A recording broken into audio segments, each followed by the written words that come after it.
Fox News Radio.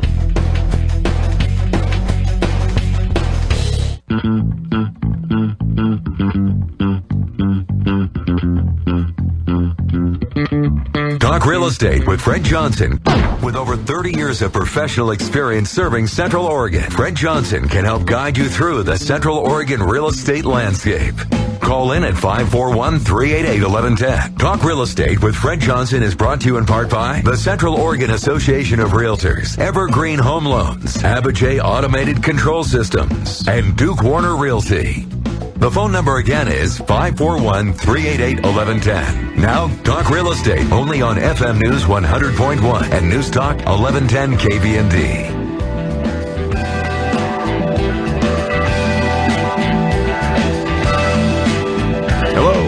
Hello, Central Oregon. I'm Fred Johnson. I'm your host, Talk Real Estate. Thank you so much for tuning in today. My, what a beautiful day. I think it's official. Autumn is here. Along with this comes a little rain. And, you know, that rain is just simply an indicator for each and every one of us. It's time to get out there and get our chores done before winter actually gets here. So, don't get too comfortable on the couch watching college football. You know, there are a couple of chores out there to do and a couple of things. If you get them done today, it's going to make your winter a whole heck of a lot easier. Hey, I'm pretty excited to be here today.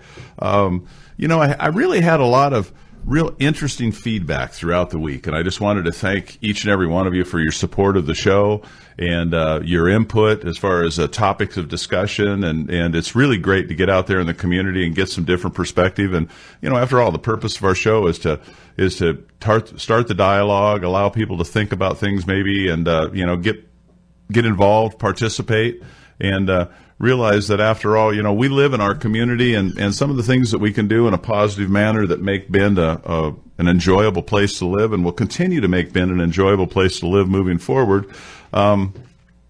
It's just really, really great to have that input. And again, I would always encourage you to obviously call in anytime at the station, or feel free to send me an email at fred@dukewarner.com. If you have any issues, anything that you'd like to discuss, anything that you'd like, any questions maybe you'd like to have answered, if at all possible, I'll certainly get back to those and try to share that information with you. We've had, some interesting discussions the last couple of weeks. I've had this one, which I'm hopeful to get to today, the 12 tips to negotiating your contract when you're getting into your real estate contract, that I think is a real beneficial thing. So hopefully we'll be able to find the time today to get involved and get into that. So today, I think, just to kind of give you a recap of some of the issues that we're going to talk about a little bit. I've received the most recent statistics from the month of September. It's sort of a recap of those statistics. It'd be interesting to talk about that, as well as there's some encouraging things. Some of the prognosticators think that our growth and moving forward, our economy looks pretty good. There's been a fair amount of discussion about lending guidelines changing a little bit. Just want to sort of shine a little bit of light on that.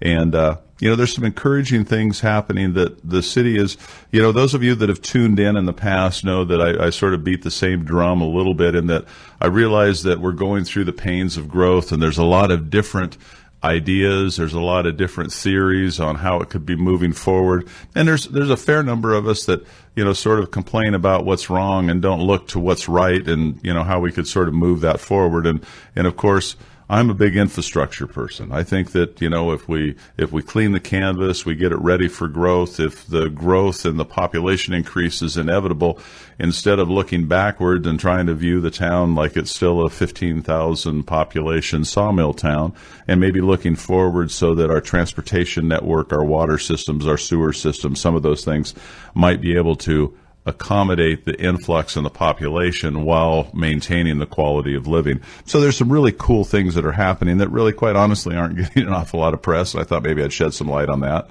There was also an interesting meeting this last week about commercial real estate brokers and how they're going to interface with the new marijuana industry as it's coming forward. So anyway, well, as we get into that, I'll just wanted to kind of talk about that a little bit. And, as always, one of the purposes of our show is to promote the benefit of finding a professional out there, and really, not only in real estate, but in most everything that you do. When you are consulting somebody, I use the slogan, "You can't fake experience." I don't think that there's anything out there in the world that you do that isn't better with a little bit of experience. So when you're out there and you're dealing with your real estate, which for most people, and it sounds a little trite, you go, well, it's the biggest purchase that most people make in their lifetime. And everybody goes, oh, yeah, it sure is. But the reality is, what other transactions do you do out there that are in $100,000 increments, and your financing commitment is a 15 to 30-year commitment? It truly is one of the biggest and the most important investments that you make. It affects your future security. It affects your livability, your quality of life. And your real estate investment, specifically your home, is something that is worthy of vetting that person that's going to help you with that. And, sometimes, yes, to choose a friend of a friend, or someone that just got their license, or, if you're a parent and you have kids that got their license, I certainly understand that, and I also understand that every education costs a little tuition. But it's not just someone that has a low handicap on the golf course, or somebody that buys you drinks at the pub, or someone that does it part-time so that they can make a little bit of fun money. It's really something that's worthy of bringing someone to the table that has been at the table before, understands the issues, understands many of the issues that we talk about here on the show. And it's sometimes, I say it's kind of like an attorney. I don't really want to choose an attorney that's a really nice guy. I want a pit bull. I want somebody that's going to win the case and win it to my best advantage. So, because the numbers are big and it affects your life, when you get out there, find someone to do the job right, because after all, you really can't fake experience. So surround yourself with professionals that understand their business, understand it in a way that they can bring it to you, so that you understand the issues that are going on, so that you can make the decisions that best work for you. So going right from there, I'm gonna go right into some of the statistics that we have, and I think that there's been some very, very, very interesting trends. One of the things that is also interesting about the real estate market is, of course, everybody's a professional in the real estate market, but a couple of things that are trending that I think that are really reflective of a healthy market moving forward. We are starting to see a little bit of a decline through the season. It's a bit of a seasonal shift, but it's also a bit of the a balance of the price points as well as the availability of inventory moving forward. But the first thing that I would like to share is I'm going to share a little bit of residential real estate, residential with acreage, and bare land. And what we're starting to see in the residential real estate is a little bit of a decline in the overall numbers of the transactions. Obviously, they hit their high of the season during June and July, which is pretty normal. And then they've been sort of declining. And by that, I mean just regular residential real estate, where we were seeing sales of 260 sales per month. In June, we're seeing that down at 225 sales. And this is obviously for the city of Bend, during the month of September. So we're starting to see that decline a little bit. We're starting to see the overall number of new listings coming in starting to decline. Early in the season, it was 300. Now it's down to 240. An interesting bump, however, is in those residential properties with acreage. As the property prices have started to move around, the activity level moved around. Really through the season, we really didn't see an awful lot of activity in the residential acreage sector. And then over the month of September, it jumped from, it started with 23 back in June, held constant in July, was down to 21 in August, and then in June it jumped up to 37 sales. So we actually saw a little bump of activity in the residential with acreage. And property lots and bare land is kind of an interesting one. An awful lot of the lots are developed by the developers for the developers, and they generally build them out. So there's not an awful lot of inventory of lots that come available. There's not a lot of new developments that are building new lots. So that has really been relatively static. About 17 to 15 lots per month have been selling throughout the season. So, basically all in all, what we're seeing is that, it's a healthy market. I'm going to do a little bit of comparison when we get back as far as price per square foot, number of permits, and how the sales mix is going, where the bulk of the activity is happening, both in Bend and I think that it's interesting too as the lower end of the market is starting to basically disappear here in Bend. that's putting a little bit of emphasis on Redmond. So in the lower end of the market, if you will, in that 150 to, $250,000 price point, we're seeing a little bit more activity in the Redmond market. So when we come back after the break, we'll be able to talk about that and then move on to some of our other things. Thanks for tuning in to Talk Real Estate with Fred Johnson, and look forward to seeing you after the break. Yahoo! Welcome back. Hi there. I'm Fred Johnson. This is Talk Real Estate here at KBND 1110. We're having a great time today, and I'm trying to bounce through these statistics sort of as rapidly as I can. I make them available to people. Obviously, I have to put them together for the show so that I have them. And there's a number of different resources that I use. One, of course, is the MLS, and then Jason Boone over at Duke Warner kind of assembles some of the information off of the MLS information. And then there's a Beacon Appraisal Group that does a monthly report as well, and they come out simultaneously, and I email those to friends and family and those sort of people that might be interested. If any of you are interested in receiving some of that information throughout the season, I would be more than glad to share it with you. And again, just send a request to fred@dukewarner.com, and I won't pester you with a bunch of advertisement or any of that sort of thing. Just try to get you the information so that you too can look at the bars and graphs and everything that I have before me today. So as I said, we're starting to see a little bit of trending in the overall number of sales going down, and within that, once again, we seem to hear, whether we're at the barbershop or the grocery store, that the market's going wild, the $1 million homes are going absolutely nuts, and all of that, and I think it's when you actually sit with the hard numbers and really look at the numbers and really look at the trending that you see that, yes, the market is growing. And yes, the lower end of the market does appear to be, disappearing, if you will. And that's in part for a number of different things, not the least of which is the immigration of people moving in and their willingness to pay, a little bit higher price. But, what we're seeing is, like right now, for instance, the sales for the month of September, there were 224 residential sales here in Bend. 140 of those sales were between $200,000 and $400,000, and then there were 68 of them between 4 and 7, and only 17 above that. So where again there's sort of that the millionaires are going to come in and they're going to displace us and all of the $1 million homes. Not to say that those homes, for instance, by comparison, no home sold in that price point in Redmond. But when you look at the overall sales mix, you'll see that well over half is in that sector, in that that 250 to 350 price range.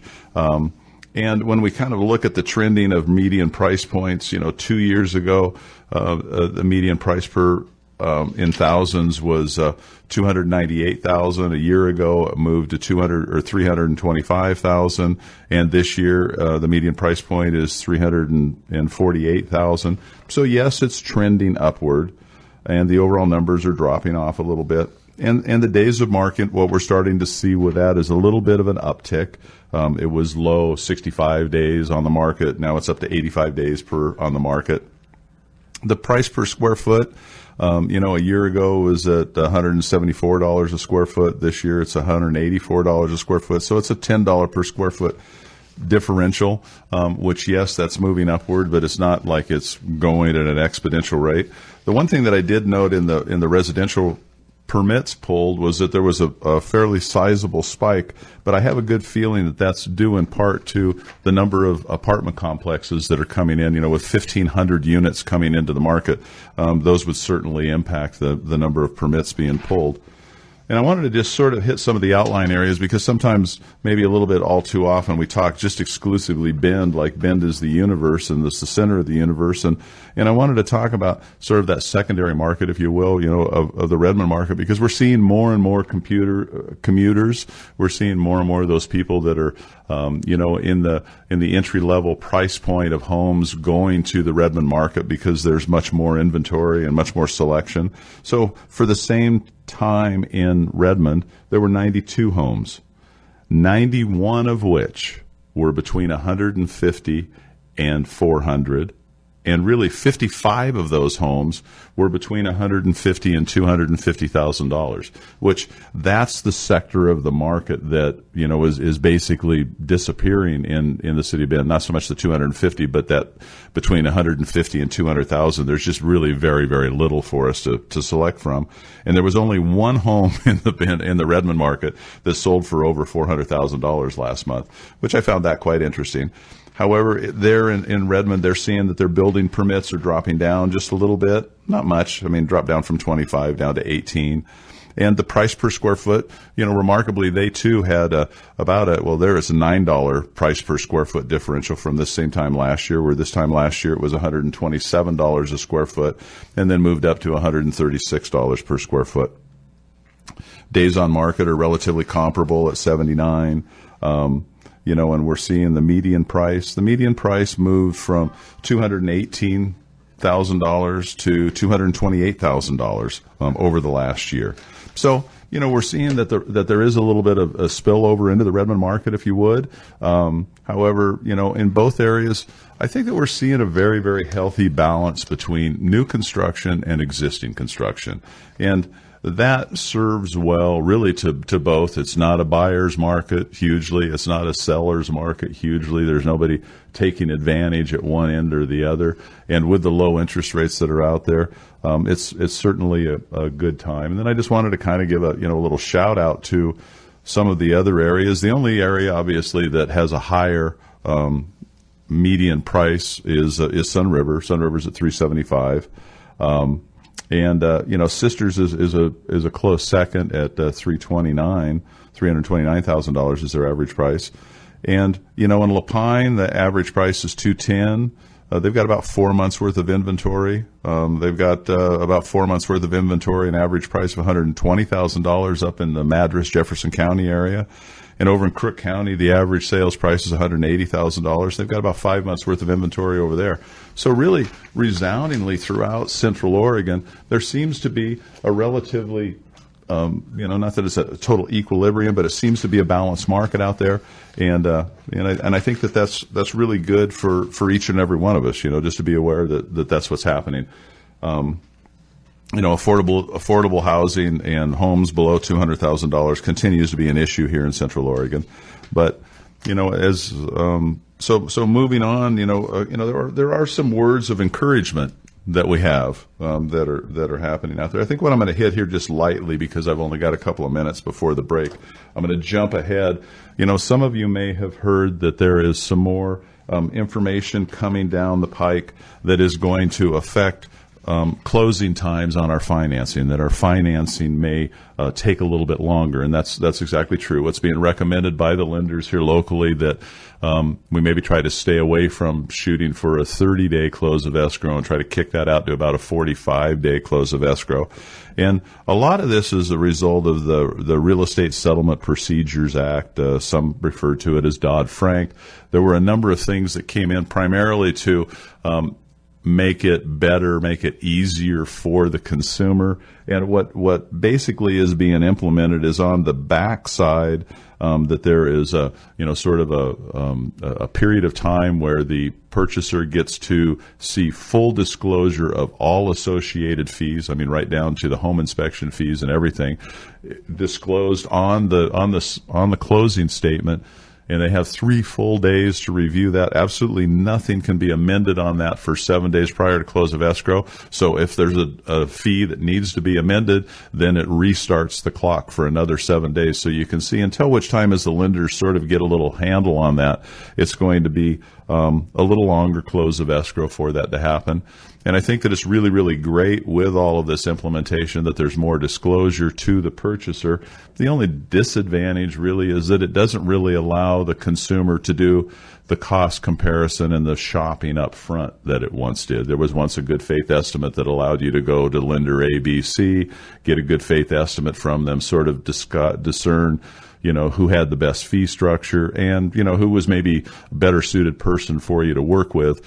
And because of sort of the cumbersome bureaucratic review process that's being implemented, it's really not empowering the consumer up front quite as much as it once was. So we're going to see our close of escrows moving out a little bit more. After the break, we'll come back and talk about some of the other items. And well, I guess that's just bumper music, so I can kind of talk over it here a little bit. We'll talk about some of the exciting things. The city of Bend is spending nearly $250 million on improvements of water and sewer in the area, which again doesn't get an awful lot of press. And I'll just sort of go through that, because after all, we're spending it at historic levels, but that's going to serve us well not only here today, but it's going to serve us well moving forward. Talk to you after the break.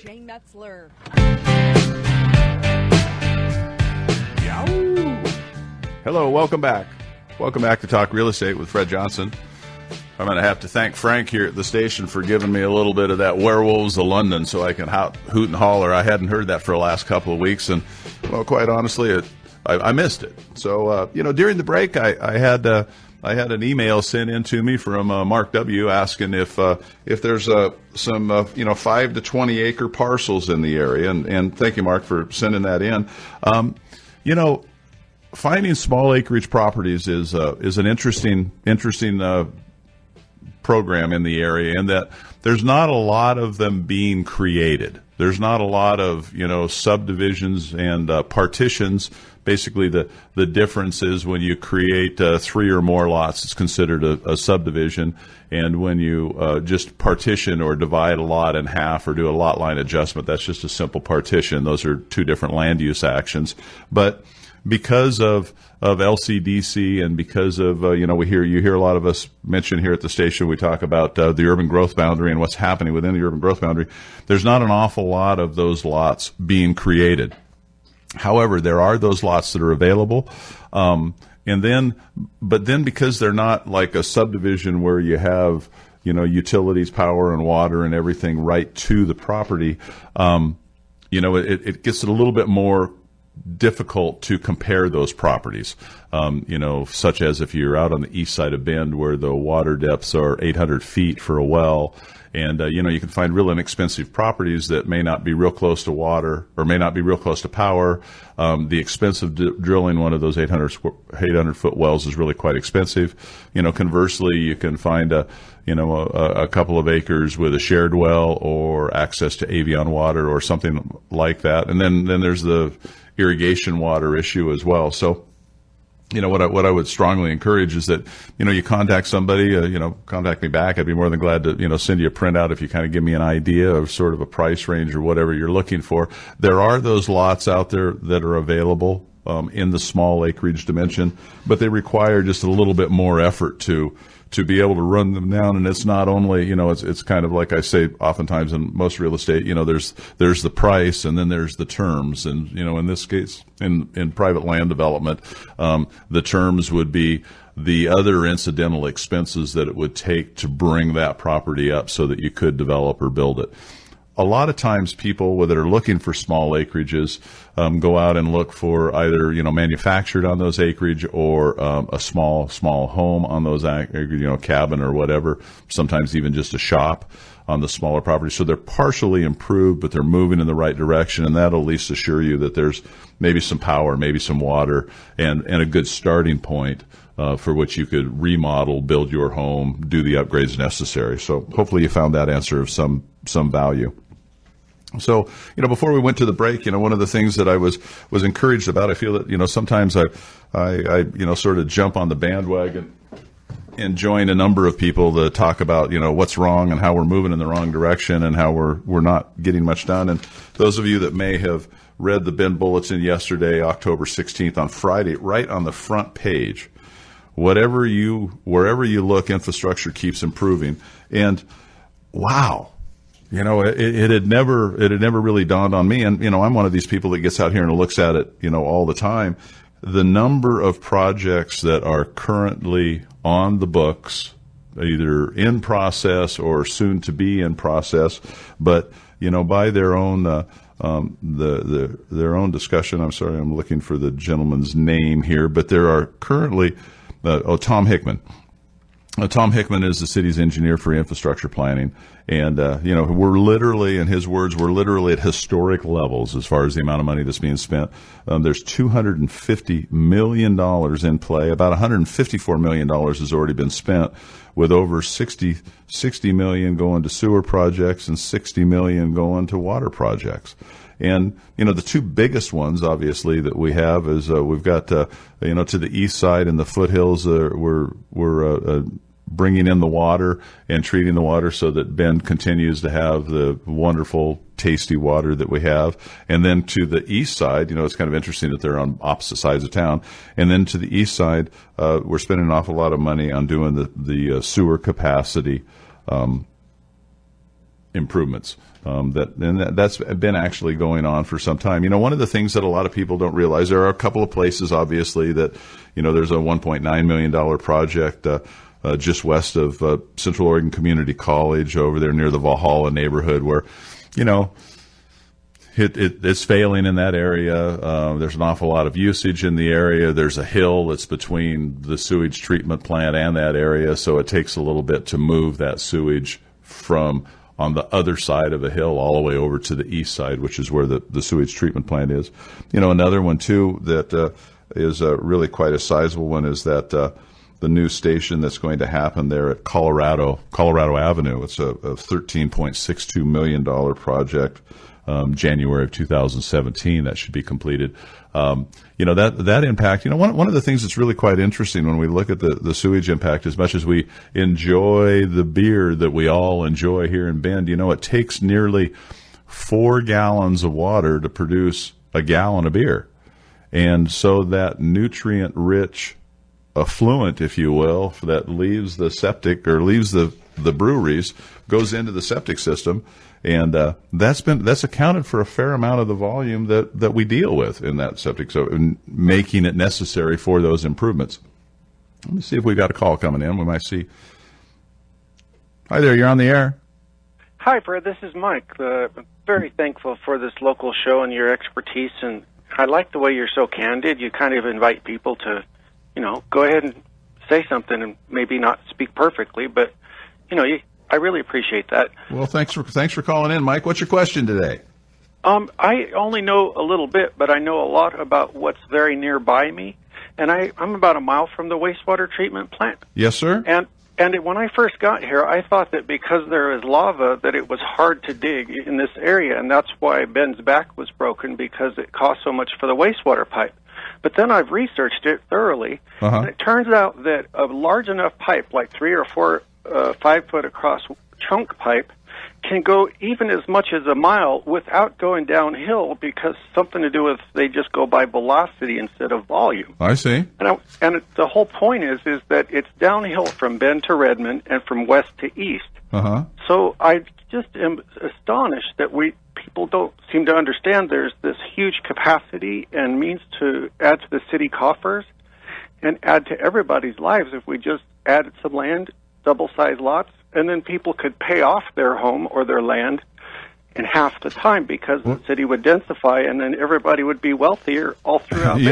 Mike, and I've read that, and I'm familiar with that theory.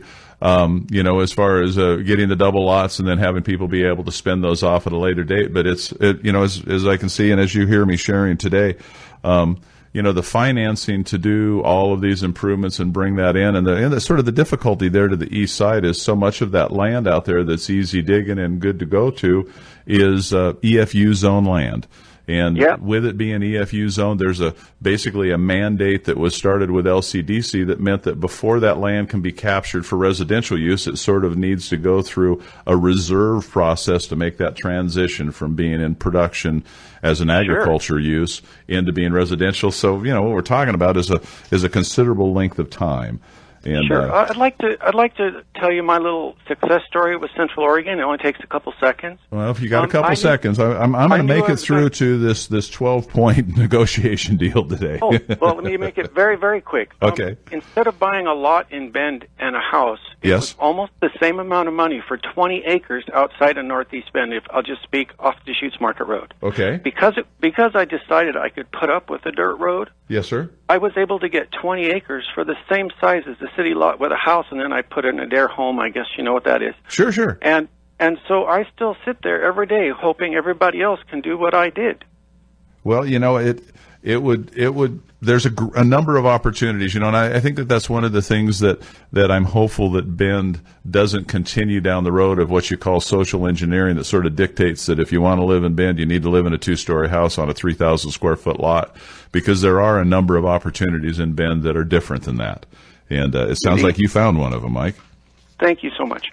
Thank you so much for calling in. Really appreciate your call and really appreciate your support. And thank you so much. I really, really appreciate it. So Mike's one of our supporters there that calls in frequently and is really quite invested and would really like to see Bend continue to grow and be a great place to live. So if you didn't get to the Bend Bulletin yesterday and take a look at the number of things that are happening and things that are being built, but really all around our city, there's sewer improvements on the east side, on the south side, on the west side, lift stations out on the north end. Aubrey Butte drainage systems. We had a little issue with some of the drainage surface water with that. And it's really great to see that though they're not very romantic projects, they certainly are the projects and the underpinning of the fabric that continue to allow Bend to be, a wonderful place to live. And as long as we can continue to provide water, provide septic, and provide transportation, it will allow Bend to maintain the quality of living while we go through some of the growth that's forecast to come forward. I want to thank you all again for tuning in to Talk Real Estate with Fred Johnson. You can always contact me here at the station by calling in 541-388-1110. Or you can email me direct at fred@dukewarner.com anytime, and I'm more than glad to get to those issues. So I'll look forward to talking to you after the break, and thanks again for tuning in. Hello there, Central Oregon. Thank you so much. Welcome back. I'm Fred Johnson. I'm your host with Talk Real Estate here at the station, 541-388-1110. And let me see what we've got here. Hello, you're on the air. Yeah. Good afternoon. Good afternoon. How are you today? Who am I talking to? Bob. Bob. How can I help you today, Bob? Don't get too excited. I'm not that big a deal. Oh, sure you are. I am a first-time landlord. Yes, sir. Yeah, we bought a house where there's kind of a mother-in-law house in back that we're living in, and then a house up front. We're located kind of in Midtown East Side. Yes, sir. Is there a formula for establishing what rent should be?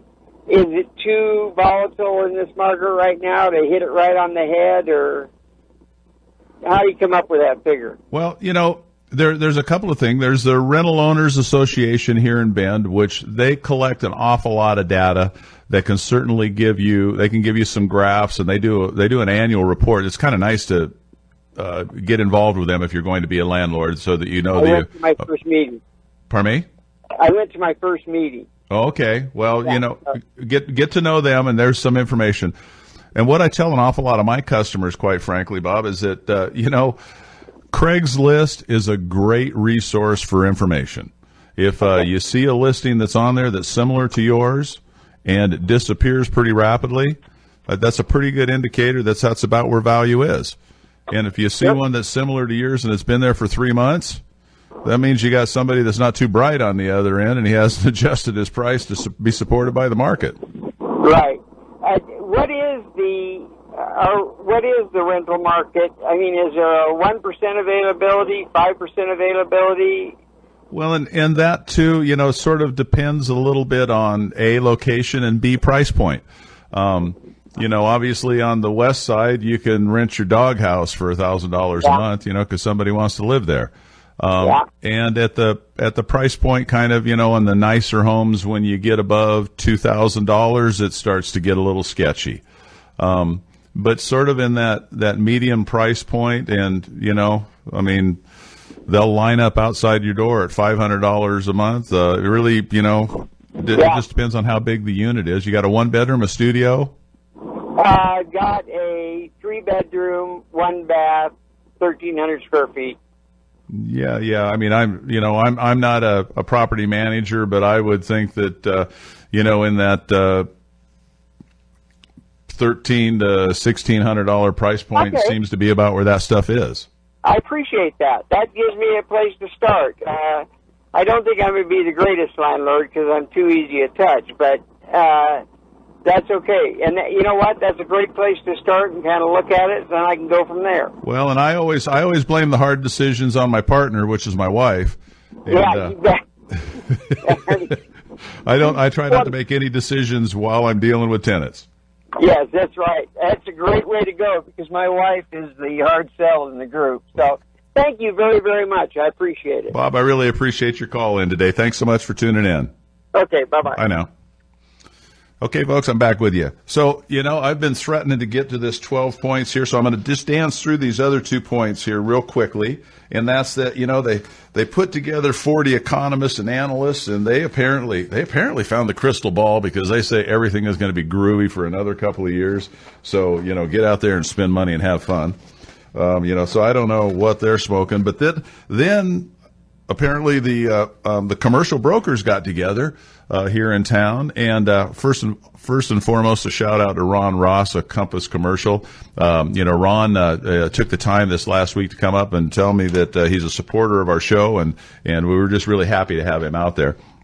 And they sponsored a deal about, marijuana and really what's going to happen with these marijuana users in Bend, because as many of you know, the federal laws are different than our local laws, and how are we going to work with that? And basically the consensus with the two major commercial brokers is that they weren't going to represent either party in the marijuana business here in Central Oregon just because the risk was actually too great. And even some of the banks are finding themselves in a precarious position because they're trying to do loans for marijuana related businesses, though they're federally regulated on the backside, which is a lawbreaker. So in Colorado already, Wells Fargo and U.S. Bank have called in their mortgage loans on properties that are leased for cannabis warehouses and that sort of thing. So moving forward, that's going to continue to be an interesting topic. But as many of you know, and as hopefully it's worth the wait, I wanted to talk to you about just 12 little tips in negotiating as a home buyer. And one of the things that's really, really important, obviously, is to get out, get your finances in order before you even go out into the market. I think as I've said before, you go out thinking you're buying a Cadillac and find out you can afford a Volkswagen, and it's just not quite the same. Not that there's anything wrong with a Volkswagen, mind you. And, do the math. And sometimes the difference, it's real easy for us to go, I'm not going to spend a dime over, $220,000. And then you find something that's just perfect at $225,000. And really that $5,000 differential by the time you figure out the math and your payment, really doesn't make that much difference. It's a burger and a beer, and you bought the house that's perfect for you. So, don't get too caught up on the small differences. When you make an offer on a property, base your offer on the comparable sales and the trends that are happening. Don't get too caught up on the list price. Sometimes, and it's not at all uncommon, as we're seeing some people that are listing properties that don't have a lot of previous experience, they may have a tendency to sort of miss a value that the market will support. And, just kind of be mindful of that when you go in. But if you fall in love with the place, be prepared to buy it. So if you see something you like, you got to be prepared to move. We're going to go to the coast for a week. We're going to think about it, and hopefully when we get back, it's still here. It may not be here when you get back from the beach. So, if you got to jump and you've done your homework and you found something that fits your needs, be prepared to jump at it. And, another kind of misnomer that I think is important to bring up here, and it's one of our 12 points, is don't necessarily think that the home inspection will allow you to reopen the negotiation as far as the price and the terms and the closing dates and all of that. The home inspection is, as I said, it's a home inspection. And what I have found is a good place to sort of draw the line in there a little bit is, but between the home inspection of the deals, it looks like they're pushing me out. Well, if you don't ask, you won't get it. Find out why the seller's moving, and use public records to do all of your stuff. Expect to compromise a little bit. Don't get too hung up on the decor. And remember, the terms are just as important as the price, and you may want to consider writing a personal letter. You know, sometimes when someone's raised their kids and had their dog and everybody in a house, they like to hear that somebody else is going to come along and love the house as much as they did. So if you write a personal letter and you share a little bit, it just might be the difference when a seller makes their decision.